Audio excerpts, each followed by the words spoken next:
நான் என்னுடைய channel sky is the limit 7630க்கு உங்களை மறுபடியும் வரவேற்கிறேன். பொரிச்சு சாத்துனது பருப்புல மஞ்சப்பொடி ஒரு 1/4 ஸ்பூன் போடணும் திட்டமா. அதுல இருந்து தெளுவை எடுத்துக்கணும். டொமேட்டோ கட் பண்ணி போட்டுருவோம். கொத்தமல்லி போட்டுடலாம். துவரம் பருப்பு, ஒரு மிளகு வறுத்துக்கணும்.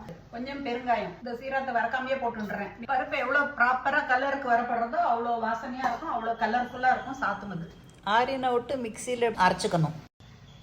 இப்ப நம்ம சாத்துமதை அடுப்புல ஏத்திட்டோம்.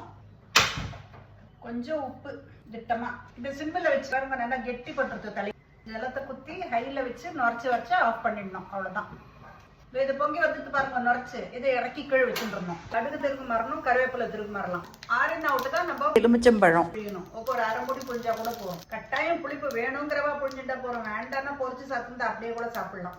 கொஞ்சம் சாத்துமில்ல. துவாதசி பொரிச்சு சாத்துமது ரெடி.